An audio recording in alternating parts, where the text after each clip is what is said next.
All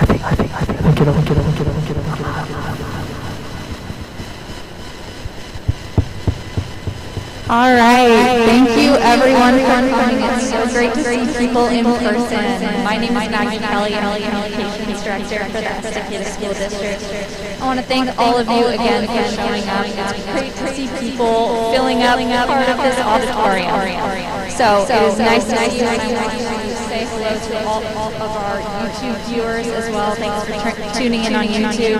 And for our in-person viewers, I'm really excited to have a conversation with you to interact with you some more.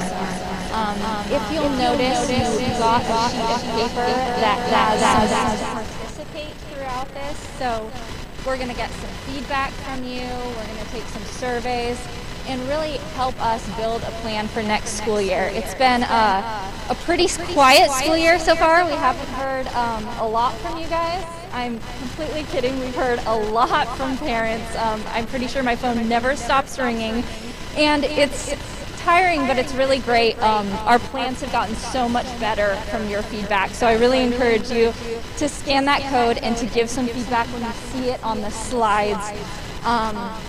We can go ahead and go to the next slide here and we'll see some instructions, but you also have it in the pamphlet.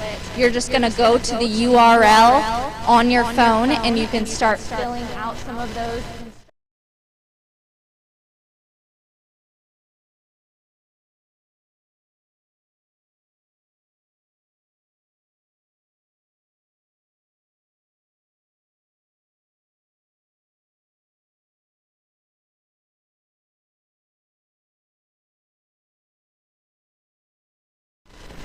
So without further ado, introduce Superintendent Carpenter. As soon as Mike turns me on here, we'll get going. Hey, thank you so much for coming tonight. First of all, I want to welcome all of you to our first in-person family event of the school year. It's just amazing to be able to get to this point where we get to kind of open our doors and not only just welcome our family and our community back, but really have the opportunity just to talk about what schools are going to look like from today until the rest of the school year, how we're going to do in the summertime to start planning, and how we can get ready for what I predict the next school year is going to look like. And I'm excited to share with you what our predictions are going to look like in terms of next year and that kind of stuff. But again, I do just want to come back to this really quickly. If you do have a cell phone, a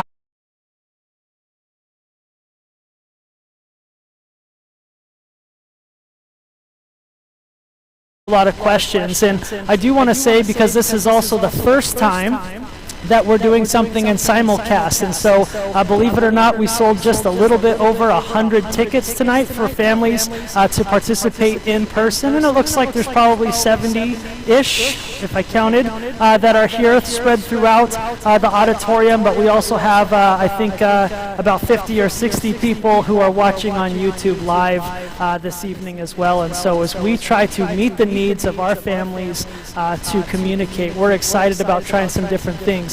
The difference is the people who are in person tonight are going to be the ones who we're going to be collecting feedback, and you're going to be participating. We really want to gather your thoughts and your opinions as we prepare and plan to make decisions for this year and for next year as well.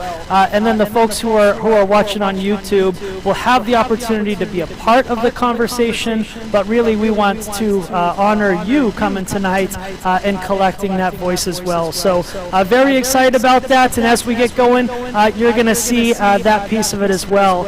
So it does feel great to host an in-person event. My name is Ryan Carpenter, and I so proudly serve as your superintendent of the Estacada School District. I am so proud of what the Estacada School District has done throughout this pandemic, and I believe that our community should be very proud of its schools as well. Let's take a second to think about some of the cool things that we've done as a school district versus what we've seen some other school districts do in different communities.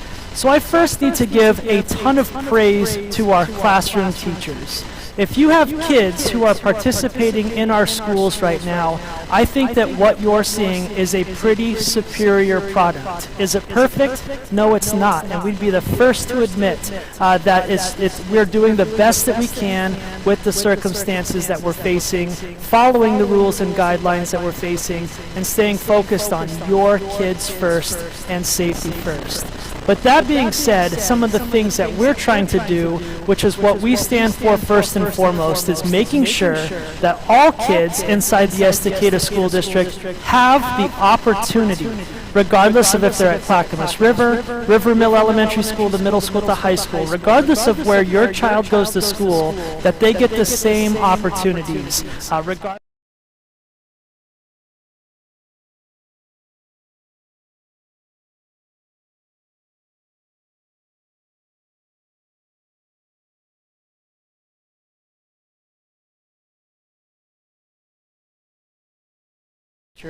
And without the support of our great employees throughout the system. I know you've seen the news and you've seen some other different districts who are struggling to get employees to return back to work. Your school district came back to work as soon as possible to support our kids and to keep the learning going. I'm so very excited about that.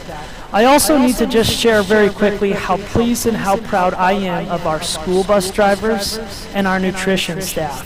Again, if you have a child in our school district from last spring through the middle of the summer all the way until now, our school bus drivers have been coming to work in person every single day. They've been loading up your child's breakfast and lunch and taking it to your doorstep or your bus stop to make sure that not only your child, but so many other children where this is the only place that they get food throughout the process gets the opportunity to do that. I believe that that is heroic work, and it's your school district who went through this crisis with resilience and agility and a true dedication and commitment to our school district and this community to serve kids first, and it's impressive. Our building custodians have also been doing some very heroic work behind the scenes. The reason why we're able to come back and that we're able to keep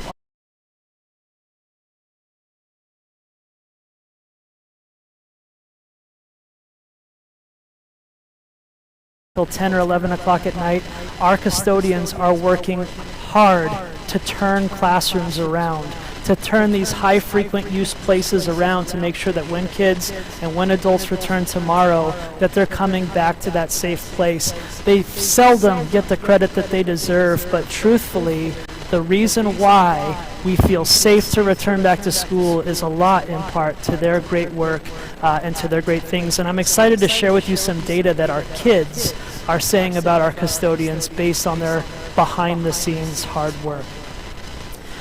Your building principals have been incredible. I've been in this district now for 11 years, and I don't think I've ever been a part of a more talented leadership team. So at the beginning of this summer, we collaborated with teachers and other employees throughout our system to build what we thought was a winning hybrid model plan. Unfortunately, last summer, our hybrid plan we felt was really, really good.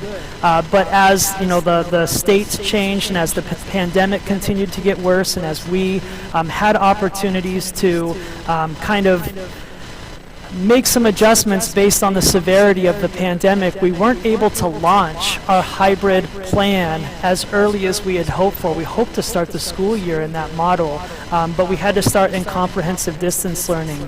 And so as the pandemic began to open up, our building principals were making adjustment after adjustment, working with teachers, right? As teachers returned back and as employees returned back, you can imagine the anxiety level and how we were working through that anxiety while trying to put a quality product together for your child in a very, very unique learning circumstance.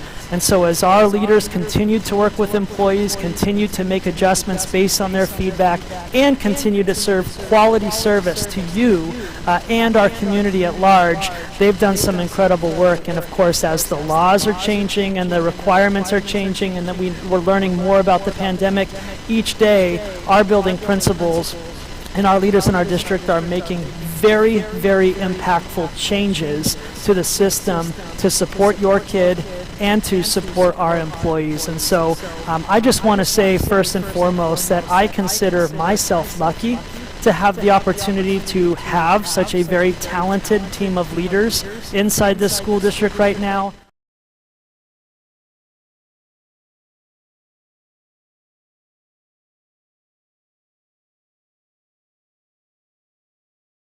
Other school districts, we're not trying to thrive through this pandemic.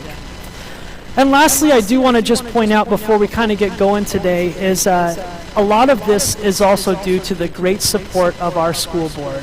You, believe it or not, vote all 4 years, depending on where you live, for a representative. And that representative, more than once a month, attends school board meetings, and they are responsible for the mission and vision of the school district, and that school board member gets to set the mission and vision of that school district. They're also responsible for hiring a superintendent. I am their one employee. I serve the 7 elected school board members, and they see and oversee my work and leadership towards executing the mission and vision that they set. They also look at policies, and they also make sure that equity is a part of those policies, and lastly, see and oversee the community and taxpayers' finances. The reason why I want to point this out is because if you happen to look at the political landscape of the United States of America right now, it has never been more divided. It has never been more polarized. People are very much pro-mask, and the person sitting next to them is just as much anti-mask. And I could go on and on with the differences of what we're seeing, right, in today's political world. Your school board members have made a commitment to stick with each other to focus on kids first, quality service, people first, and making sure that the Estacada School District continues to thrive. So as you do watch other school districts throughout Clackamas County, throughout the state of Oregon, and throughout the United States, they're getting stuck right now. And so many different things when it comes to reopening their schools. A lot of that is because their school board members are in different places in terms of what reopening schools should look like. And so as you think about your school board members and the people whom you elect to be a part of this great work, I will tell you also that the people that you've sent to oversee and lead the Estacada School District are doing phenomenal things right now. Our school district has never been healthier.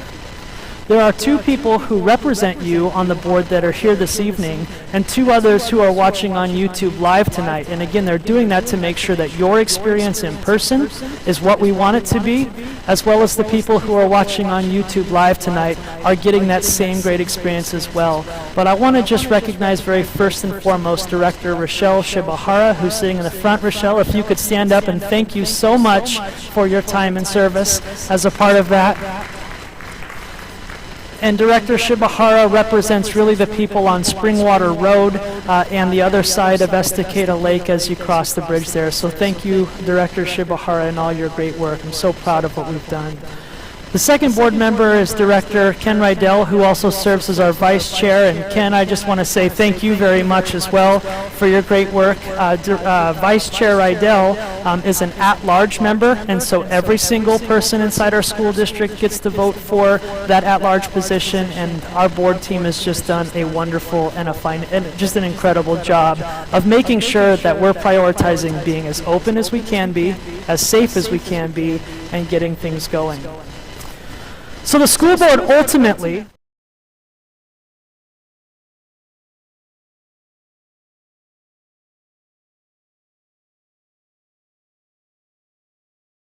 is what the community is telling us that they want their schools to be this.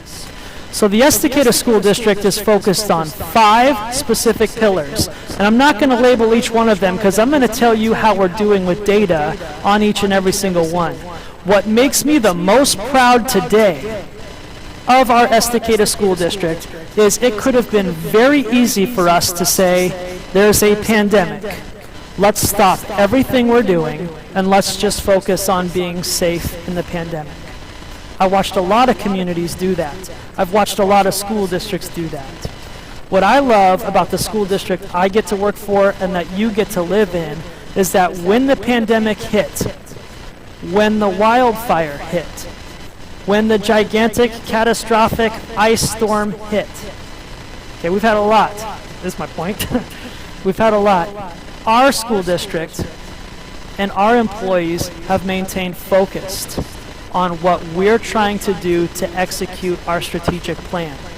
A lot of different organizations that I had the opportunity to work through during this pandemic, they were a big ship floating without a rudder. This serves as our compass.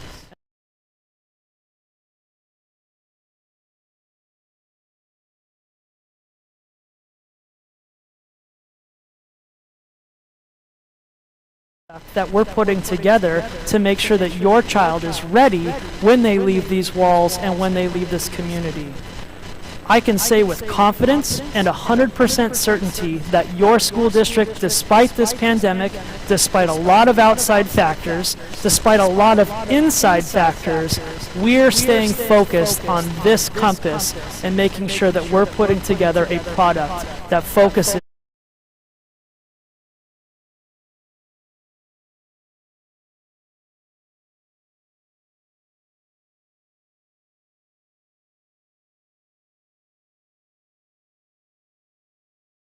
of Oregon in the educational sector. If you said, Ryan Carpenter, Superintendent of Estacada, how are your kids doing in the Estacada School District? I can pinpoint for you, kid by kid, standard by standard, in their growth and learning throughout this school year. And so can your child's teachers, and so can your child's teachers' teams. So we made a goal at the beginning of this school year that 85% of students in our school district would demonstrate proficiency in math and English language arts. We wanted the learning to continue despite all of these catastrophic disasters. Today, literally today, we pulled the data, and as an entire school district, K through 12, 69% are demonstrating proficiency. So we're a little bit short today of our 85% goal. In mathematics, 73% of our students are demonstrating proficiency.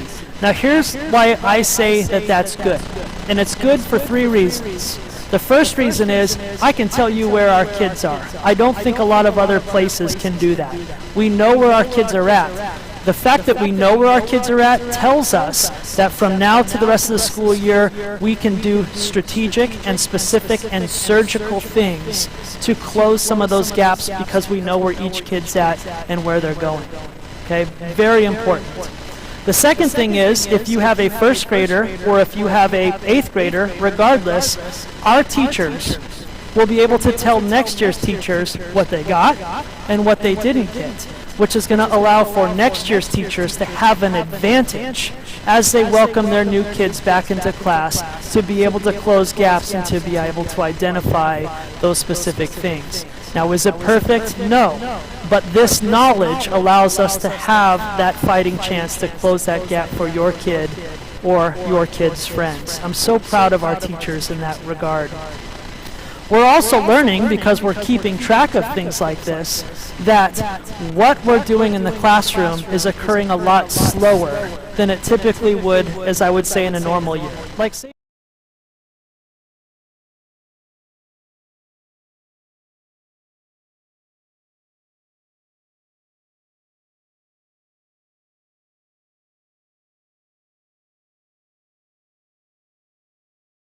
comprehensive distance learning, because of just the technology barrier challenges, we're not getting through those 10 like we would in a normal year. And again, that's okay. We identified that, we're aware of those things, and we want to make sure, even if it's 4 or 5 things, that your child is going to be strong in those 4 or 5 things. And so our teacher teams on Fridays are working very hard right now to identify what they need to do to continue to guarantee those things for your child and your child's grade level, and they're just doing some amazing work. The last thing I want to talk about with student success that I want to just highlight your kids' teachers about, which doesn't get recognized or rewarded enough, and I think it's important just to take a second to think about what they've done this year. So we've literally asked them, I have literally asked them as your superintendent, hey, so here's the deal. We're going to shut down our entire school system. And, by the way, in less than 1 week, which is, by the way, how quick your school district turned around, in less than a week, I need you to do everything that you've always done virtually with a computer. Oh, and you can't come into the school to have the resources that are available to you, and I need you to be excellent at that. First of all, if I would have told them that 18 months ago, I probably would have been laughed out of the room. Certain teachers would have said, Ryan, I kind of see where you're going, but that's a 5-year plan. No way we could shut school down and immediately start addressing kids remotely at my house without these resources. Your kids' teachers were able to accomplish that in just 1 week, which talks about the resilience of the people who are working for our school district and what they've accomplished to do the best that they can. So please remember that as maybe some frustrations come about or as some other things come and you're working with your child's teacher, because remember, they have never done this before, and I think that your folks have turned around and done that with excellence. Is it perfect? No. Could we always be better? Absolutely. But our employees have, I believe, done some amazing, miraculous work through our community, putting kids first, and I'm just so pleased with that. I promise I won't take longer on slides because I want to get to things that are going on, but I just really needed to hunker down really quick because I wanted you to know that we absolutely are taking learning seriously. There is no distractions or disruptions that is going to prevent our school district from trying to get our kids where we think they need to be, and we're tracking it kid by kid, standard by standard, and we're making adjustments, and we're not giving up until it's summertime. Just kidding. Until it's over, okay? So that being said, that's important. The second thing in our strategic plan that I'm going to very quickly cover is our commitment to inclusive practices and an engaging culture. And I say this in 2 ways. I'm talking about kids and I'm talking about employees. So for kids, one of the things that our district, which is more aggressive than other districts about, this is a unique school district in the way that we're pursuing this, we want all kids to participate in a general education classroom at their neighborhood school with their peers as much as possible. So what I mean by that is there are some schools, and this is how we went to school too, by the way, if a child had a physical disability, or if a child had some type of mental or behavioral disability, in traditional schools they would say, that kid doesn't belong here. They belong over there. As we try to improve our school system and support all kids, we want all kids to be a part of their neighborhood school with their peers in their classroom when they're ready. And so over the last 2 or 3 years, we've done some very heavy lifting through blood, sweat, and tears, literally. We've had the opportunity to have 80% of our students, which is our goal, to be in the general education classroom 80% of the time or more. And we're supporting that with more adults in the classroom. We're giving new skills for kids to be successful, all in the hope and the knowledge that all kids can learn at high levels if they have the right support systems around them.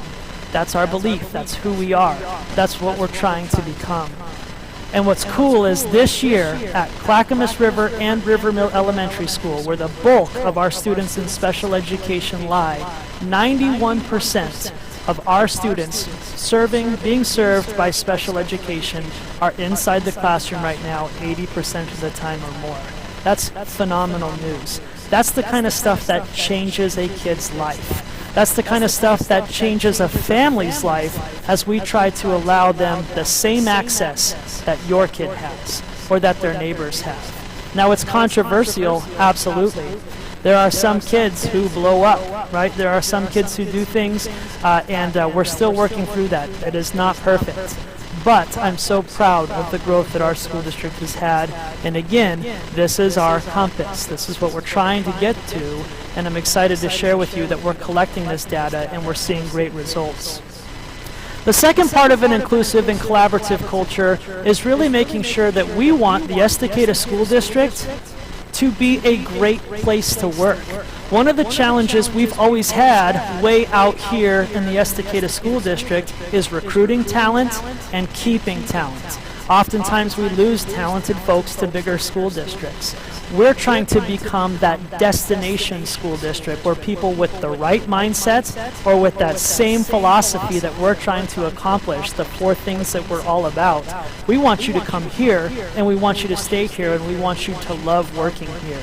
And so one of the things that we're focused on through this strategic plan is improving employee engagement, recruiting talent, and keeping talent. And so again, as we continue to measure and monitor how we're serving and supporting our employees has really been quite phenomenal. Our goal has always been to improve employee engagement, and I don't have the exact data in front of me, which I wish I did because that would have been a better presentation, but ultimately we scored a 4.2 on a 5-point scale. So our employees scored us a 4.2 on a 5-point scale last fall. Last spring, we scored a 4.4, and so we grew by 0.2 by our employees. So this is our employees telling us that they're engaged in their work environment, they're enjoying their colleagues, and they are proud of the school district that they work for, and they're willing to say that. They also voted us last year for the first time ever 2020 top workplaces in Oregon, recognized by the Oregonian. This is probably the most honoring and humble recognition that the Estacada School District has ever in its history had bestowed upon it. And might I add, this is right in the middle of a pandemic, when teachers' unions were doing different things in different districts, where teachers and leaders were at arm's length from each other, figuratively and literally, through that process. Our organization came together and we took on this challenge together as a team. And ultimately, we're just so proud of this award because it came from the people who we hire to educate your child. Just another quick fact, cool fact about that, Estacada School District is the first school district in 13 years to be recognized inside of that. Usually it goes to businesses, private businesses, and other big companies. We're the first school district in 13 years to be recognized for that, so that's tremendous work. The other pillar is engage families and communities. I'm going to skip through this pretty fast. Obviously, we are intensely focused on making sure our families are satisfied with their school and their school system. You can see in the fall, again, on a 5-point scale, a 3.21. The district pulse check, which we've just done, is at a 3.89. And the middle school just pulse checked their families, and they achieved the 4-point benchmark. So my point of showing you this is there's growth. The reason why I'm on this stage tonight speaking to you in person and to our families who are at home on YouTube Live watching is because your feedback is telling us we need to do more of this stuff. We need to communicate what's going on and how we're doing as a district in reaching the plan that you told us that we needed to do. And so I'm very excited about that. We're going to be surveying all of our families again in the coming week, so please make sure that you check your emails because ultimately we're going to be asking you again, are we making the improvements that you would like us to be making? And so very proud of the growth, but that will never end. We're always going to be chasing your support and your satisfaction through the process. Updated buildings and facilities. I'm going to talk a little bit more about this later, and so I'm going to skip through the buildings and facilities part because we need to talk about some of the things that we now need to do because we were unsuccessful in a bond campaign. And I'll talk a little bit more about that bond campaign later in this presentation. But one of our goals for updated buildings and facilities is we want our kids to think that their school is clean. We want our families to think that their kids' school is clean, and we want our employees to think that their school is clean. So one of the things that, as we've tried to instill confidence of bringing employees back and our students back, is a true emphasis of measuring how clean actually is it. And so one of the cool things is in the fall, this is from kids, this is from all students throughout the Estacada organization. In the fall, kids from the mouths of babes ranked our school at 3.8, The middle school just recently surveyed kids on the cleanliness of schools, and it scored a 4.10. Estacada High School, and those are our toughest critics, are the high school kids, scored their school at a 4.12 in terms of cleanliness. And so we're very proud that kids are telling us that this school is clean. I thanked our custodians who are doing amazing work behind the scenes. This is actual evidence of kids telling them that their work is being noticed and recognized, and they feel safe to come in their schools, something I'm extremely proud about as we move through the process. So transparent and sustainable finances. I'm going to share a little bit about how we're doing financially. At the end of the day, we're doing pretty well. I'm excited about that because that's going to give us opportunities to continue to invest in our schools. The unfortunate part is a lot of this good money that we've saved up and are doing well on, we're going to need to invest that into our facilities, due again to an unsuccessful bond campaign where we could be taking this money and doing some different things. But we are committed to making sure that our buildings and facilities are as best as they can be to support you and your kids' experience as they go through this school system right now. So very quickly, let's talk about enrollment. This is going to be super fun. So we're done with our strategic plan. Not done, but I'm sharing with you how we're doing in it, right? We're promising you that we're going to accomplish these things, and I'm sharing with you data of where we're at right now. We're not there yet, but we're making improvement efforts to get there.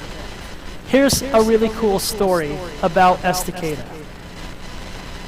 So as you can see, and I know it's kind of hard to see, but in 2020, 2021, we started this school year with the most kids that we've ever had in our school system, really since back in the logging days, okay? Since back in the height of Estacada, when the logging community was thriving here. This is great because we're seeing tremendous growth in our community. What's also interesting about that starting point data spot is that is more kids than most other school districts had starting in their school. For example, the North Clackamas School District has lost over 900 kids during this pandemic. I believe because of the product that they're putting out to their community. Families are choosing to go to charter schools. Families are choosing to come to Estacada. Families are lying about their addresses to try to get into Estacada. And that's just the truth. We're really proud of our product, and we believe that that's attracting students to not only come here from outside our school district, but it's showing encouragement from our families who do live here that they believed in the model that we were building, and they believed in our organization that we were going to put a good product together. And we're very proud of that. And we're very proud to see that number that our family said, we're with you, we're in with you, let's do this together. What a great sign. Now throughout the year, you can see that that red line continued to fade down. But as we looked at the trends, it really wasn't unlike any trends in any other regular school year. You can see as October, November, December hits, in most of those school years, or some of them, they tend to trend down. And what's cool is as we begin to open up our schools again, we're starting to see more and more families come back again. And so we're very proud of these enrollment numbers, and of course the growth, as you see new neighborhoods, the growth, there is no end in sight in terms of where Estacada is going. And so just a quick look back, again, your school district was one of the first in the Portland metro area to open back up to kids, something we all worked incredibly hard for, and we all can collect that as a win together, from community to employee to district leadership to school board. We were aligned in trying to serve your kid in person as soon as we possibly could. We also got to receive some pretty incredible national media attention from both Time Magazine and Mountain Dew The Pop. So Time Magazine featured our heroic bus drivers and cooks as they delivered food and meals to your doorstep or to your bus stop really throughout this pandemic. We were one of the first school districts to come up with that idea and execute it, and it's been phenomenal, and we've been able to feed and serve kids really through the process. Mountain Dew featured one of our bus drivers in a commercial as a local hero. And what's cool is in that commercial from Mountain Dew, They presented this bus driver with a $10,000 check, to which obviously she did a great job in the commercial, and very excited about receiving that $10,000 check, which ultimately went to our bus drivers, the entire transportation department.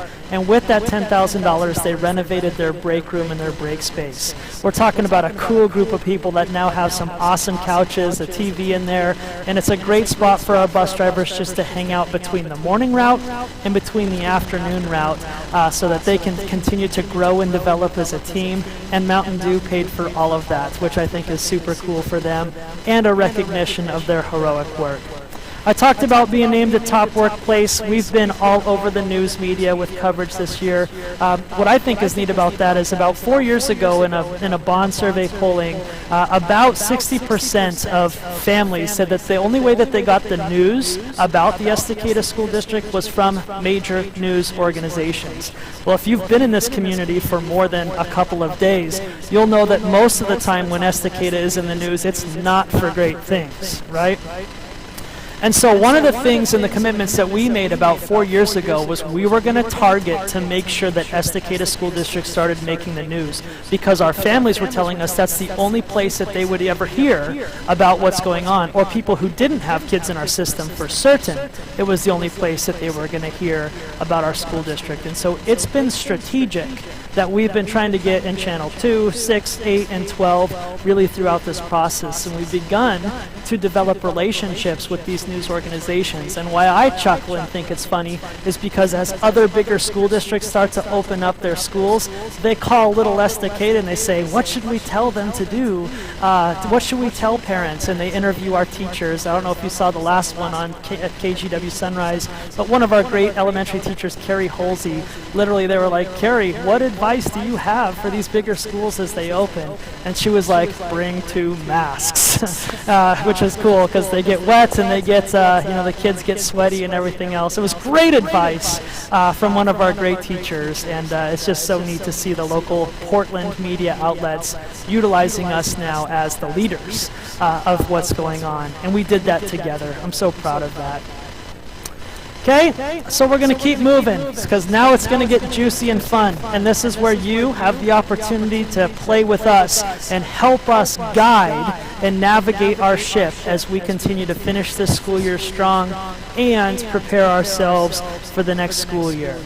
So the first thing I need to say as we look forward is that we have surveyed right now a lot of our families in different pockets, but really every single building sent out a survey to our families last Thursday. And that was about full-time, in-person, online learning.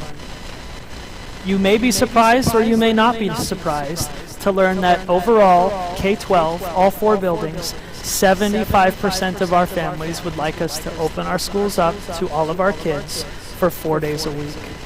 So we've heard that message, and we, at the moment, are beginning to work with our employees, and our building leaders are beginning to work with our employees to start the development of the plan to support the voices of our families and our community. That being said, I do need to ask for some patience from our families because at each grade level, that's logistically challenging. So your buildings will begin to start communicating with you as the building leaders continue to work with our employees on how we can best execute that for you. The high school, is my point in this, is the high school will look different than what the elementary school does. And I hope that you can understand why that is and the purpose behind that. But at the end of the day, we feel that your voice is important. We also feel that our employees' voices are important as well.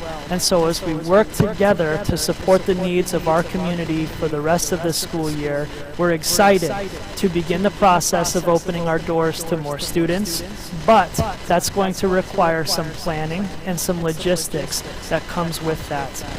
And so I'm excited to have more of that conversation, and more communication will be coming out soon. But we haven't built that plan yet. That's going to be work that's being done building by building and leader by leader. And but I'm confident it's going to be great, and we're going to get things going to get kids going. We also are fairly certain that building next year's learning model will be full-time in person. Now let me tell you why I think that, and also please let me tell you that, as it's been my experience, that things change often.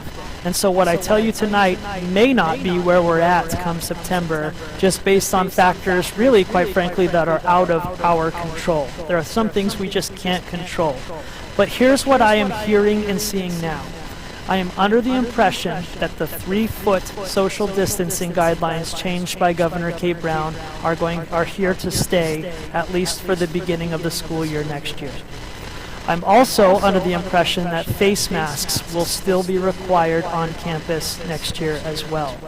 However, they've begun opening up the vaccination process from ages 16 all the way up to death, right, or 100, or whatever that is.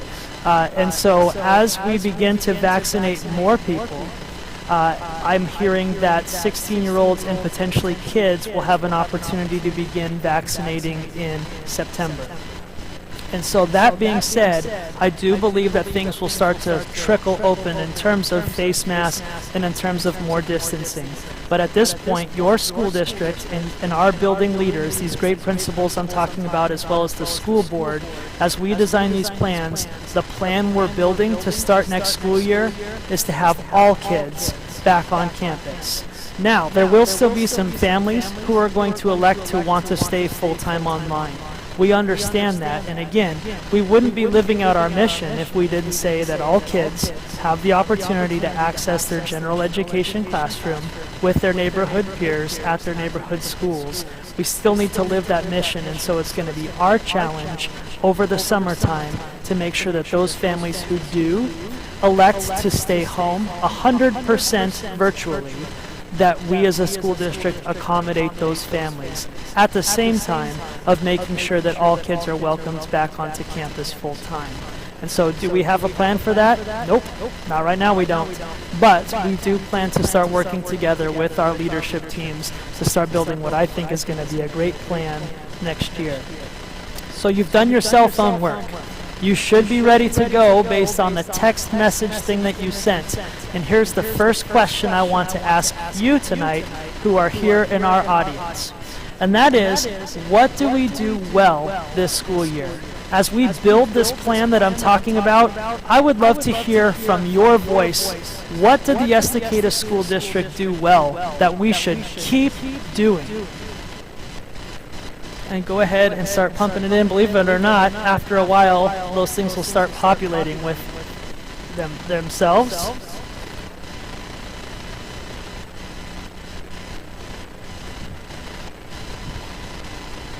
One thing that I think is really pretty neat about communicating what's going well is your ability to tell us what should happen and what we should keep on doing. How's that coming back there? A thumbs up. Good. And don't just do one thing. Go ahead and pump them in there as soon as they pop up.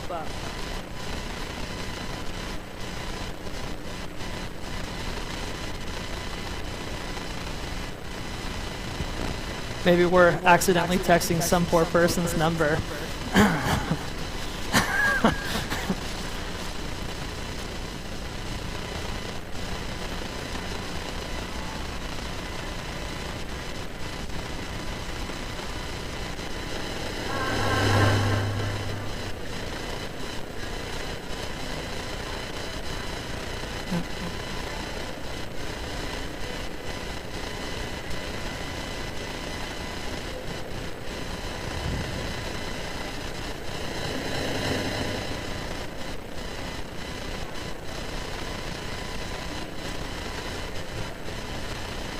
Yes.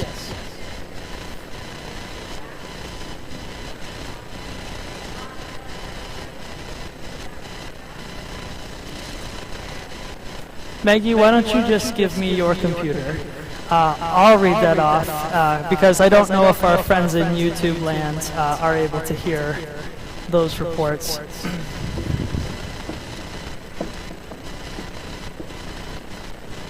Perfect. Thank you.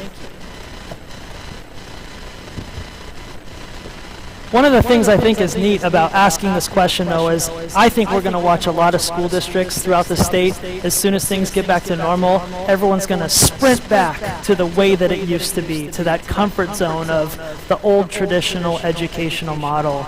Our ability to ask these questions allows our school district to, in my opinion, move forward and keep the things that we liked, because there were some great things that occurred. Teachers are so good at controlling classes while allowing students time to participate. Amen to that. And again, in a whole new world that they have never been trained for. I promise you, no college course has taught them how to do that. Getting kids back in the classroom as soon as possible. I agree. Those are important. That's a priority for us. And I think that we've modeled that throughout the process. Just a couple more minutes and then we're going to go to our next one. Individual instruction time. You know, there's some real truth to that. Individual instruction time. I've seen a lot of teachers take time out of their day to work one-on-one with a kid on Zoom, just to do some different instructional things, build relationships with that individual instruction time. Just fantastic. Is there any way that we're going to get this thing up here in the next questions?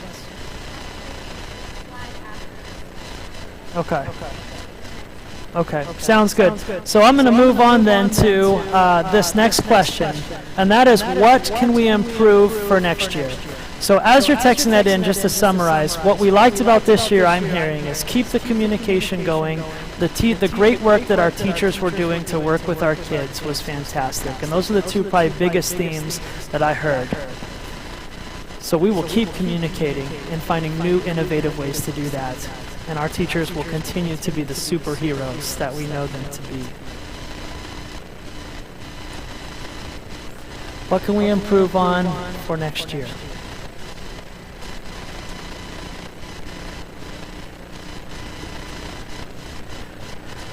Option to have kids in school 4 days a week. We're going to talk about that today. Keep 4 days a week. Uh-oh. Awesome.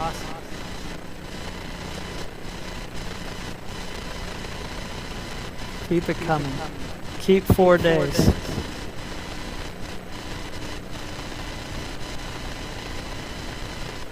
Full-time in person. Amen to that. Possible volunteer options for parents. Hey, we can't wait to have you back in our doors helping us out. Middle schoolers going in person full day rather than starting late. Having more office hours for kids and have been ill or hospitalized. 5 days with a lot of exclamation marks. I appreciate the banter there. Fewer screens. Yes. Advocates to end mask mandate for kids and staff. 5 days. This one's not as important because it only had 6 exclamation marks. Come up with plan for future shutdowns. Parent involvement on site. Yes. If 4 days a week, does that mean longer days? Question. Good question. We'll talk about that. Full days for Estacada Middle School. 5 days. Continue to be leaders for the state. We will continue to improve in that. All right. This is fun. And soon you'll be able to see this, and it'll be just as fun as you get to see it as well. I hope we're able to pull through on that. 5 days per week should be limiting school when school behind. Make sure all voices are heard. Be aware of those who are not communicating. And I agree, silence is something that we need to work through. That's very cool. Hey, middle school all day for hybrid. 1 vote for keeping it hybrid. I like that. That's fun. We'll keep those coming. We're going to collect those because, again, I want to share these with our organization so that we can know what to not keep doing as we return back to and plan for next school year. And so I do encourage that. And again, I hope our YouTube folks are able to hear some of the great things that are coming from our folks who are in person today. And that's there. So the next question that I'd like to ask you is, what does a 5-star, so if you could, like a hotel, if you could rate our school district 5 stars, what does 5-star communication mean to you as a mother, as a father, as a grandparent? How could we be better at communicating to you? Come on. We've been excited for this all day, for this to just show up on the screen.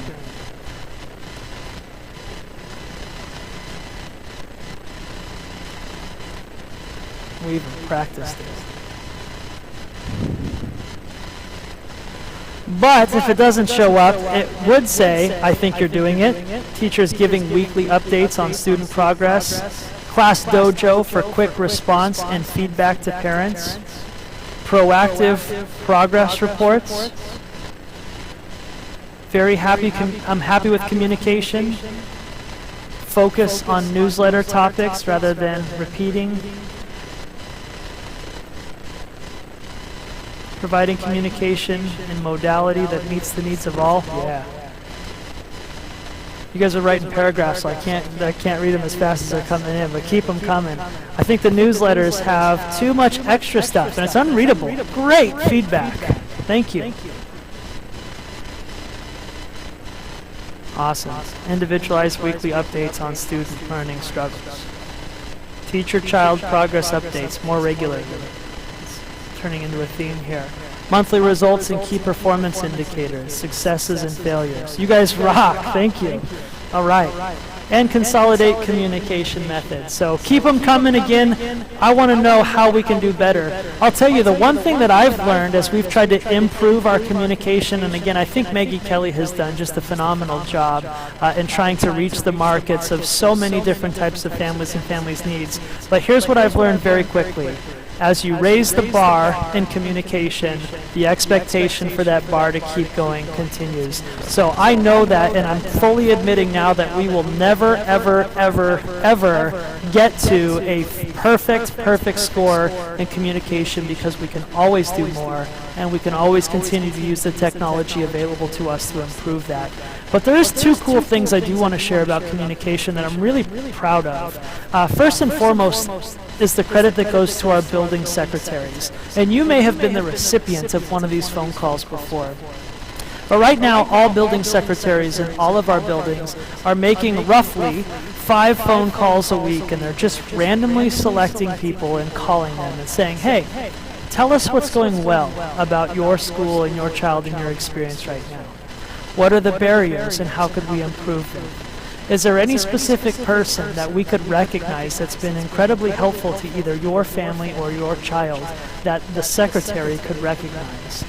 And do you have all the resources that you need to be successful in our school model?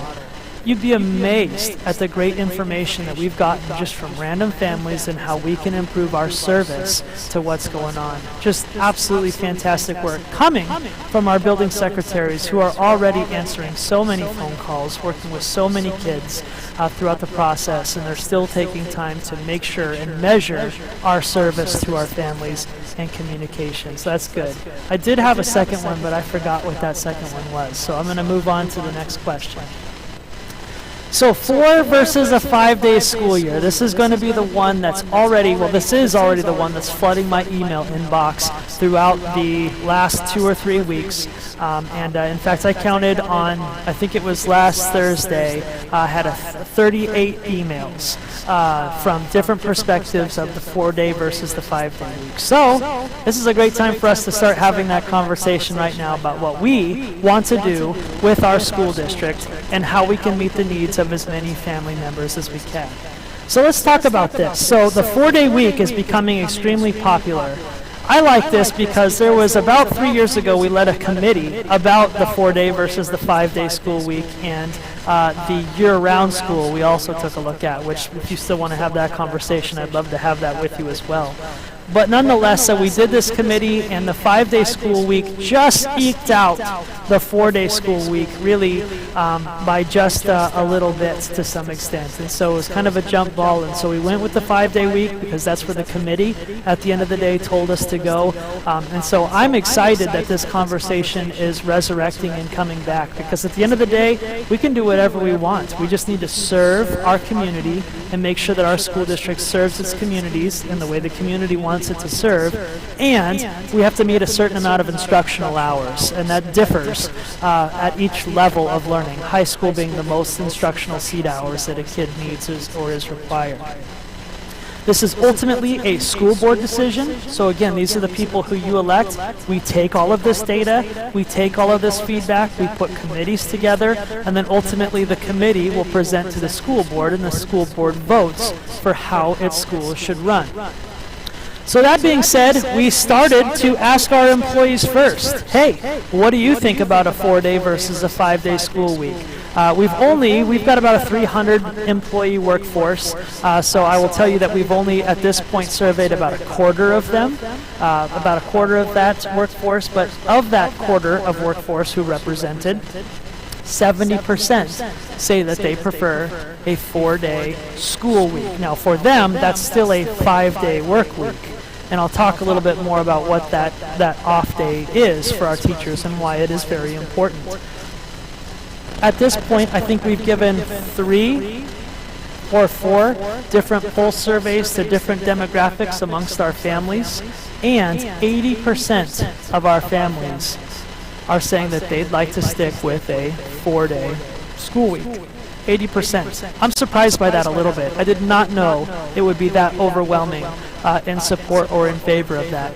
So that presents a new, great challenge for us, is to have this conversation and make sure that our school day reflects the wants and needs of our community.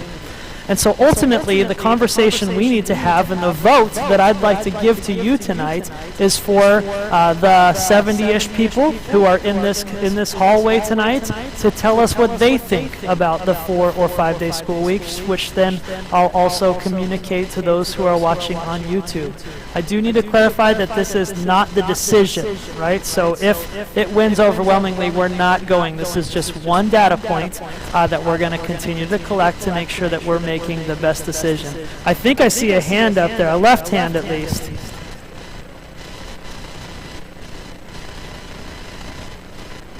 Yeah, welcome.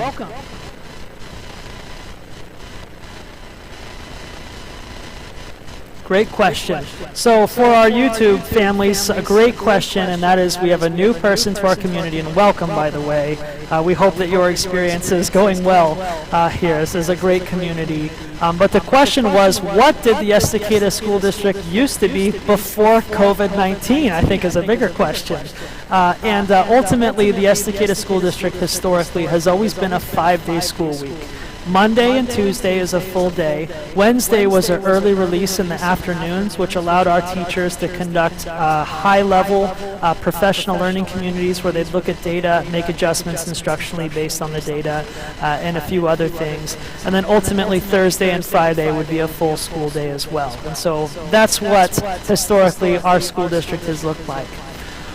What we can do at this point, and what we propose that this would look like, and obviously this is not a plan because there's a lot of conversations that need to happen, but you need to have an idea of what a 4-day school day would look like before saying, yes, I want a 4-day school day. So in our school district, a 4-day model would look like this. School all day, every day, Monday through Thursday. Friday, kids would be home. Employees would report still to campus on Friday and work a full 8-hour day.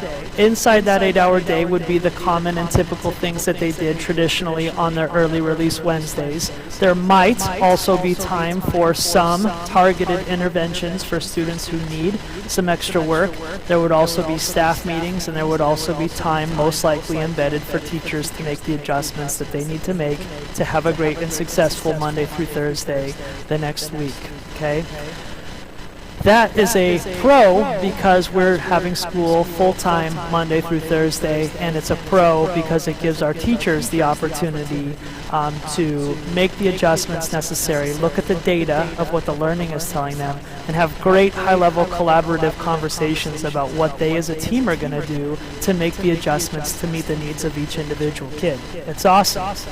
Some of the negative parts about that are as follows. Well, I don't know if negative is the right word, but obviously we know that adding a non-school day on Friday for some families puts a pretty significant burden on them when it comes to child care, when it comes to the finances of what's required to take their kid to child care.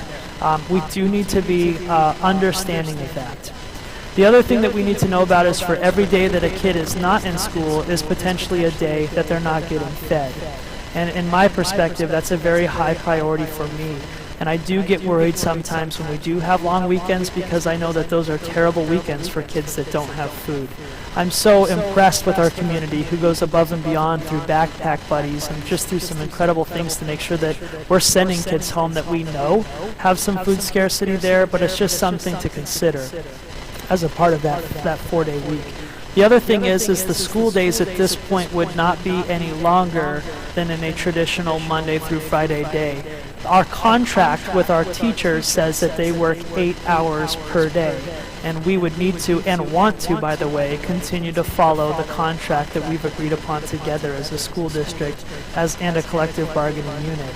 And so what that means is, in most traditional 4-day school weeks, school is traditionally 8 to 8.5 hours long, and then it's made up again on Friday. It is not our intention at this point to renegotiate any contracts, and so by doing so, it would be a traditional Monday through Thursday school day as it always has been, and then our employees again would then just work 8 hours on that Friday.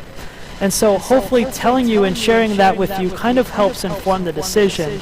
Again, what that looks like and the plans around that, obviously there needs to be tons of collaboration and strategies built inside of that. And that's a bigger conversation than just me, and it's a bigger conversation than just this group.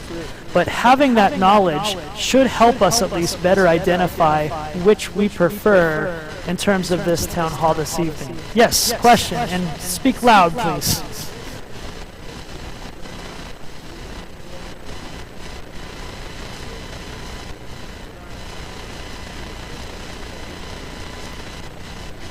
Great question. So the question for our YouTube families is, if we're not extending the school day, then would that require us to extend the school year? And we've kind of just for fun and loosely drawn up some models of that, and we're not seeing any type of increase in terms of a week more or any type of school. Again, we believe that we can hit the general hours requirements that are there. Now here's the downside. In our school district, we've always been above the minimum hours throughout the process, at the high school, middle school, and elementary school level. We also build in extra time in case that we have snow days in the past as well. So the one thing about building a 4-day week inside the current contract and without extending the school year out, that means that we're probably a day for day when it comes to snow days. So we've always been able to say, well, we've got some extra time, so if there's a snow day, we don't need to make that time up. This would put us closer to those minimum requirements. However, I will tell you, and this is just my opinion and no one else's, the minimum requirements of seat hours with great instruction is good. It's not bad at all.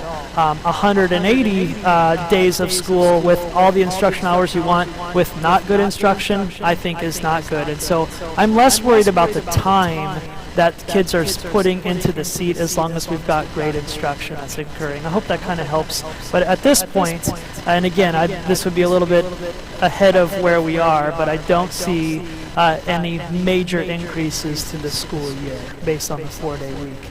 Yeah.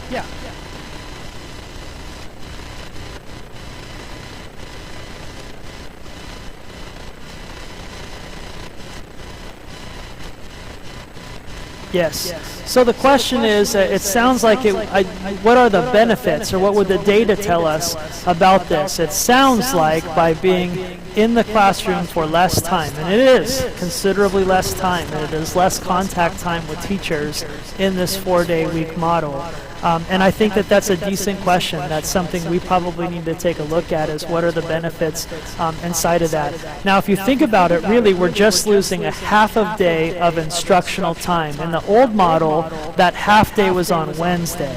And what we were doing building by building was different in terms of those kids being on campus a half day and what that looks like. But ultimately then, because we were really going to school for 4.5 days in the old model, we're cutting an additional half day onto that. And I would argue for some kids it's great, and for other kids who need more time with adults and a safe place to be at, it's not great. Kids are going to learn on our school campus regardless of the time that they're there. But there are some kids that need more time. And I would hope that on some of those Fridays we'd be able to target those specific kids to get that additional time necessary, while some families can do the things that they want to do with that. Great question. Yeah.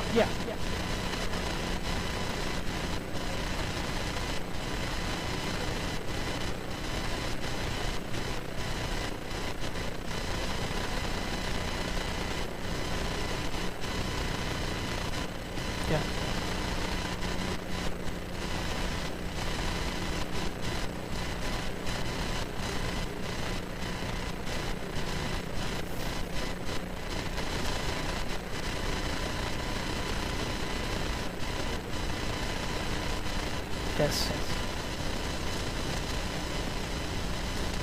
Yeah. Yeah. Yeah. Yeah.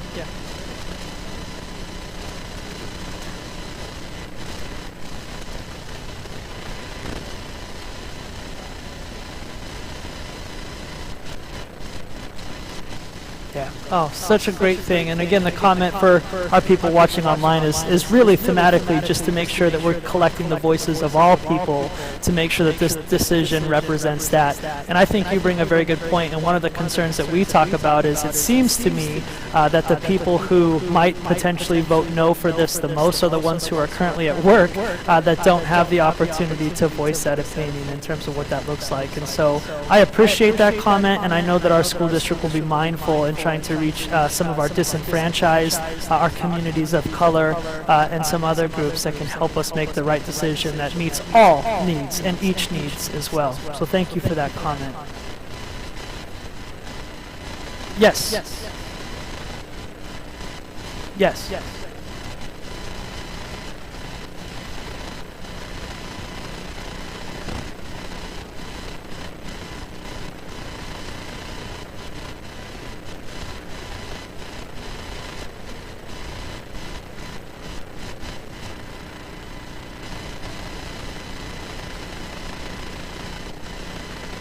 Great.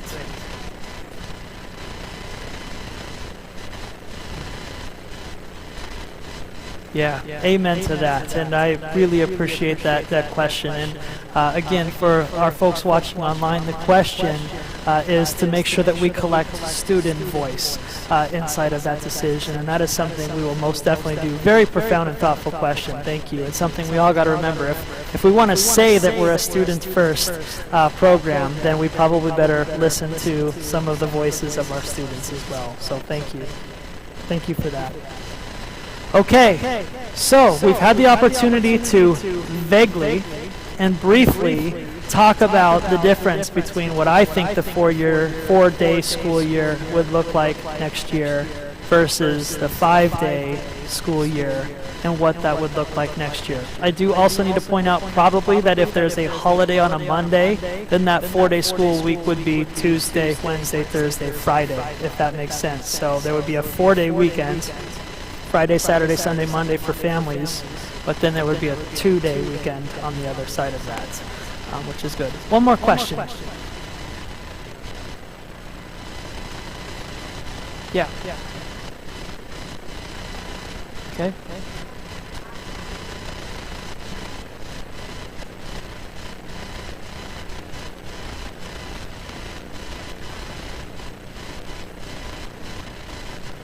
Yeah.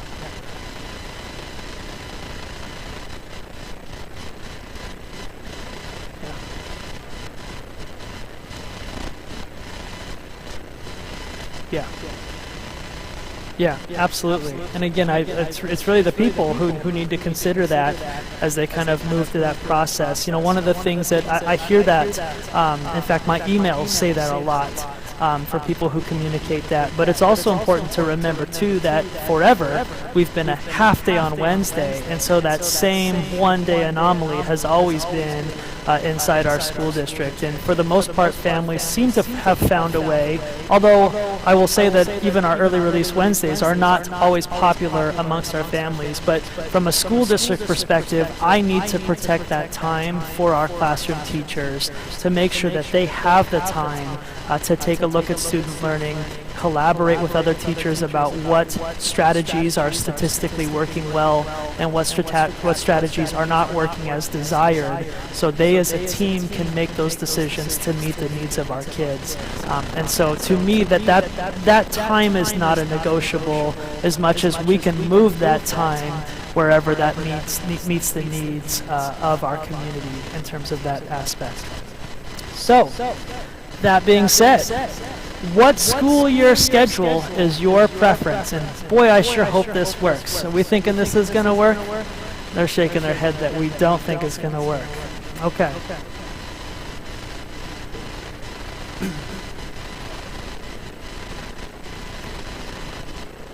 Mike, will our YouTubers be able to see this data as it comes in? Okay.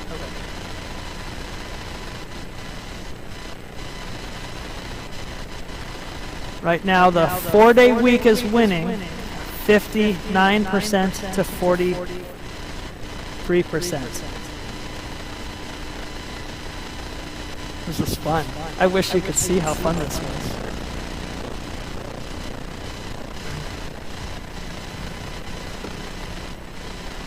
I don't know if you can. Oh, you can? Oh, you guys have been holding out on me. Okay. Great. All right, we're going to close this thing down. It looks like it's starting to slow down. Hold on 1 second. We'll give it 5 more seconds here in case someone wants to vote 5 or 6 more times. Okay, 58% this town hall, 58% in favor of the 4-day week. And after 7 or 8 more votes come in, duplicates, 45%. In the 5-day week. So again, you can see the difficulty in the decision that we have in front of us, and that is that we have a divided community in terms of what we believe is best for our children. And I just, at the minimum, want you to understand and know that that's a decision that we take very, very seriously, and we want to make sure we do collect as much voice as we possibly can. And all of that data, at the end of the day, allows our school board of directors, your school board of directors, to make the decision for our community and move forward in that direction. So very exciting. Oh, there we go. Thank you. Well, are you doing it or am I doing it here? Okay. So my final topic tonight that I want to just kind of talk with you all about in our town hall is the consequences of an unsuccessful bond campaign. Now I want to first and foremost say that we as a school district entirely understand that the timing of when we asked for a school bond was not great. We were in the middle of a pandemic. Families were losing their place of employment left and right. We were all kind of hunkering down and sheltering in place for an emergency. This was no time to ask our community to raise their taxes and develop and build its schools. Unfortunately, our school district doesn't have the luxury or option of picking and choosing when it is the best time to ask its citizens to invest into its school district. There were 2 problems that we told our voters were coming down the railroad tracks at us at the same time. And the first was an aging high school that needs significant investment into it to meet the needs of today's high school learners and set up a building and facility that sets us up for 21st century or next generation learning. And that includes simple things like electronics and electrification. So right now, this is the days and the ages of computers. And each of our children have their own Chromebook computers, their own devices, but our classrooms only have 4 or 5 plugins in each school classroom.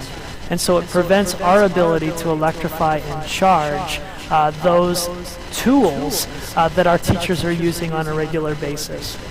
That's just one of many examples, but ultimately our high school and the infrastructure of the high school, albeit beautiful in a building that we all love, including myself, is in need of some pretty significant investments. Really just the bones and the structures. We're not asking to turn this thing into Sandy High School and a beautiful brand new high school. We're really just looking to fix the plumbing, fix the pipes, fix the electrical charges, and set this place up for long-term success for your kids if you have a elementary school kid that could potentially enjoy that for future use. The second problem we have coming down the tracks is growth. Right now we just approved and is out on the real estate market. I just saw this last week that there is a brand new neighborhood of upcoming 500 homes up by the Estacada International Airport off of Deuce Road. And those properties just went for sale. They went on the market last week, starting, believe it or not, at $480,000. It's amazing what property price is out in Estacada right now. But that is going to tell me that the growth has no end in sight. And unfortunately, both of our elementary schools are at capacity as is. We believe that it is more likely than not that we will be starting next school year with portables at Rivermill Elementary School. And I know portables are unpopular. I know portables are not the best place for a learning environment to be, but at this point we have no other options. The growth versus our elementary school capacity does not exist. And so it's now going to be the time and the conversation that I'm trying to start tonight with both you who are brave enough to come here and those who are brave enough to continue watching on YouTube. It's time to start having this conversation about what we want to do with the growth. Because at this point, we don't have a place for an additional 100 more kids. And I promise you there will be 100 more kids in our school district next year based on the houses. And so the consequences of not passing a bond, even though we understand completely the complexity of our ask, the consequence now is we as a school district need to figure out what we're going to do about these things coming down. And so one of the things that our school board is thinking about doing right now, and I support this as well, is we have a back 20 acres that's kind of in the back area of our high school and Rivermill Elementary School. You've probably noticed some significant improvements back there as we've partnered with the city of Estacada ultimately to take 13 of those 20 acres and turn them into youth athletic and high school athletic and school athletic fields. Again, because of the growth, what's unique about our community, like say different than other communities around us, is our school district holds the entire responsibility of the facilities use for its youth athletics. And because of the growth in the multitude of kids playing soccer, youth football, baseball, youth basketball, softball, etc., we don't have the facilities nor the capacity to handle that growth. And so with thanks to great partnership of our city and great really visionary leadership of our school board, we've had the opportunity to cultivate these back 20 acres that in the past just kind of used to be kind of wasteland, unless you were here when there was a thriving agriculture program that was going on back there, which was really cool. That being said, there are 7 acres of this 20-acre land that will be on the other side of a brand new road that's going to come into another brand new neighborhood that's going to build another 400 homes into our school district. And so again, that was our exchange, is that we gave the city 2 new roads to cut through our property in exchange for the development of these 17 acres in youth athletic facilities. What we're thinking about doing, because again, at the end of the day, we are now responsible for utilizing our general fund money to continue the upkeep and improvements of our buildings and facilities. We also are responsible for making sure that that those investments are put to good use.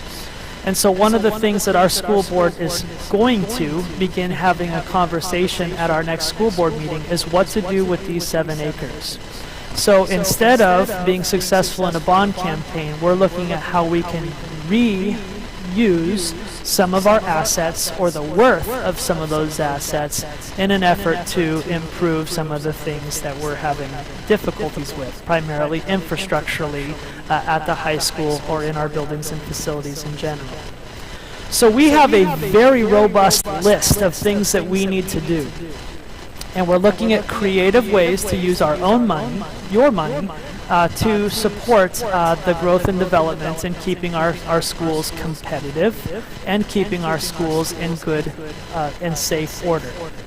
So of our list, which really is about 3 pages long, and we've ranked it through committee work in levels 1, 2, and 3, these level 1s are really the next 5 things that we as a school district need to do. These 5 things were also wrapped into that bond that we were hoping to be able to knock off with the investments from our community, which we were just unsuccessful in this time. We're going to have to continue to ask. We won't stop asking until we are successful, because at some point we need to invest. The needs are greater than what we make in terms of a school year from taxpayers' money, and that money should go to supporting your kid, not necessarily in some of these other things. But that being said, the top thing, or I shouldn't say the top thing, this is not in any order, this is just in the order of how we collected it from the book, okay?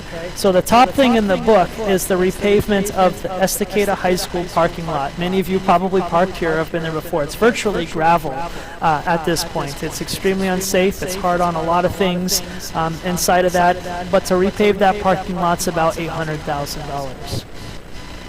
The second thing on our list is a turf football field on the football stadium. Now, back in the day when turf was new, some might think that that's a luxury. In fact, right now, the Estacada School District in the Portland metro area is one of only 2 school districts left with a grass field. Everybody else has a turf field. Now, we're not the Joneses. We've never been the Joneses here in Estacada, because they have this. We don't want that. That's never been who we've been. But the data doesn't lie. Artificial grass saves us hundreds of thousands of dollars over time due to maintenance and facilities usage. It's also safer for our kids to play on. We can also utilize that field and that sport and that play for 12, 13 hours a day instead of just 4 or 5 hours a day in the evening times. It's interesting because the football stadium houses our boys and girls soccer programs as well as our football team. There has been numerous occasions now in the last 3 or 4 years that games have been canceled because our football stadium is deemed unsafe to play on. Talk about embarrassing when a team from a different community comes out to our football stadium and a soccer game is canceled because it's unsafe to play on, and we all get back in our cars and drive back home. That's not the community, that's not the school that I want to be, that I want us to represent. I want us to be classy, and I want our kids to have the opportunity to practice and play on the same thing that every other kid gets to play on in that community, and that makes them competitive, that gives them the same chances. And so I just wanted to share, because I think it's important. I used to think the same thing, a turf field, gosh, that's a luxury, what an extravagance. Well, guess what? I'm looking around, and we're an outlier in that area right now. And I think that's a disadvantage for our kids, and it's a disadvantage for our community. And believe it or not, turf actually makes people move to a community or not. I did not know that until I saw some data as well, but we talk about all these homes that are being built. If we want the right families to come in and continue to contribute to the Estacada School District, it actually helps sell homes. I had no idea, but it's amazing. Access control installation. So if you went to Estacada High School, you would have or see this card that everyone uses. So back in the day, I used to bring this. I have a wad of keys that's like this big. And those keys get into all of the school buildings inside of our spot. So again, a part of our bond campaign, but something we need to think about when it comes to the safety of our kids and the efficiency of being able to track who's been in our building or not. The electronic key cards is really where everybody's going now, and that focuses on that safety. That's about $375,000. Air conditioning and HVAC upgrades is about $3.79 million. This is a big one for our teachers, by the way. As you listen to and honor our teachers and the great work that they're doing, they've been telling you for a long time that it's really hard for kids to learn when their classrooms are 92 degrees. That's been a constant really throughout my time here, and they've been trying to communicate that to you as politely as possible. But at the end of the day, at some point, to make sure that our kids we're meeting our goals in those 85% and some of those other things, we need a climate-controlled environment to be able to do that. And lastly, replace outdated power distribution systems, primarily at Estacada High School. That's $400,000. And just very quickly, I will tell you that Estacada High School has caught on fire 3 times in the last 3 years. And it's all been because of faulty electrical work. So the electrical stuff is the original wiring, really, since the 1950s, and the big main line that kind of goes underneath our high school building underneath the building has caught on fire twice, and we've had to pull the wire out and install some different wire to temporarily get us there. And then also our washer and dryer system caught on fire last year, ultimately destroying some jerseys, and again, because of some faulty electrical work. And so it's a matter of time. We're trying our best to kind of upgrade it as the problems happen. But I'm just, again, trying to articulate and communicate, like, we really do have some significant needs. And we're not just asking we're not just asking to beautify, we're asking to improve the things that currently exist. So this is my final question to you, I believe. Oh, that's the back 7 acres from a drone. This is the Cascadia Ridge neighborhood that you can see kind of up in that upper corner. And then the road is going to come on this side of the trees. So the new road kind of comes through here, which goes into, I can't remember, Campanella Estates, I believe is the name of that neighborhood. So this is the 7 acres that the Estacada School Board in the district is considering putting on the market, which we believe will generate about $700,000 to $800,000 of revenue for us, as well as, because we're partners with a charter school out in Eagle Creek, which is thriving because of their boom during the COVID time.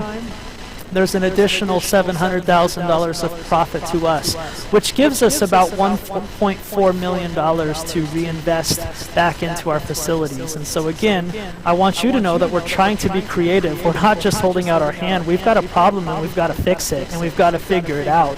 And so I give credit to our school board and others who are being clever and finding ways that we can continue to improve the things that we need to improve.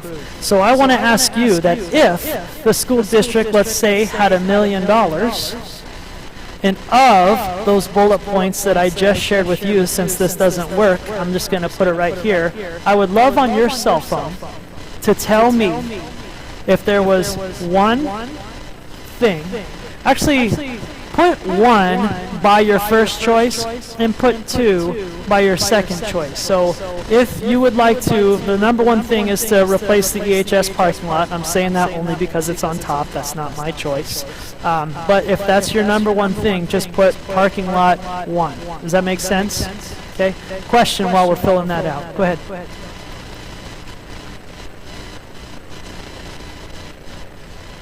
We can submit a bond proposal anytime, as long as there's an election coming up. Yep. That's correct. Yep. And a conversation we're thinking about having. Only one couple, one person per couple. That's correct. We're considering.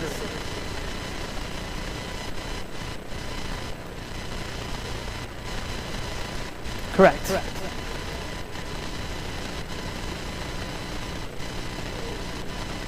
Correct. You're asking great questions. Yes. Correct. The good news is of that 20 acres, the 7 acres that we sell is kind of to some extent unusable land to us. It's pretty hilly, or it's got a pretty steep incline. It's on the other side of the road, and it connects nicely to neighborhoods. We still, if that theory were to come up, would have an additional 13 acres to place a school if we wanted to. There also is in the plan, and while these are coming in, go ahead. In the old lumber mill area. So those of you who are born and raised here know that there was a big thriving lumber mill right there. I don't know on what road that is, but right by the library and the new skate park, kind of right behind that was a gigantic, awesome lumber mill. They most recently have taken all those parts down now that it's been abandoned, but there's a new, I'm probably going to get in trouble because YouTube will replay this. The city of Estacada is starting to unveil a new downtown Estacada that's inside where that lumber mill. So there'll be an old town Estacada and a new town Estacada. And inside that new town Estacada is actually a place that's marked out for a new school for the Estacada School District. If that's, they're not going to give it to us for free, but there is a place designed for some future plans in terms of what growth might look like inside of that. And so the mill, the old mill, is where the new Estacada downtown and community area would be. And from the highway, there would be new ways to get through that process as well, and it would spit out there. Okay.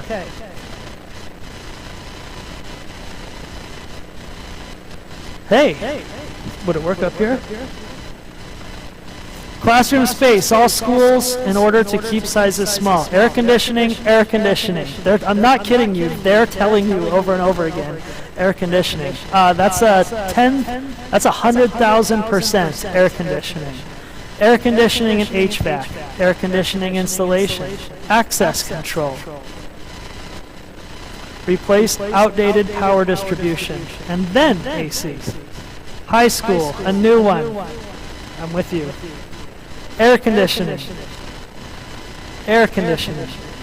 I think there is a theme developing here. Turf field. All right. Power distribution. Access control. These are all first choices. Second choice, power distribution. First choice, air conditioning. 2, turf fields. Ooh, that's more than one turf field. Okay. Power. Parking lot. Yeah, if you've been on that parking lot, like I would say parking lot too. That's a bad parking lot. Air conditioning, and then high school electrical. Ooh, I like how somebody did 1 and 2 there. Air conditioning system, 1 air conditioning, 2 turf. High school updates and safety updates with key cards. That's what this is. Electrical safety first. Agreed. Replace outdated power. Electrical issues. All right, we're starting to see a swing in theme here. Fix Estacada High School. Amen. Power distribution. Turf field and access control. It's late.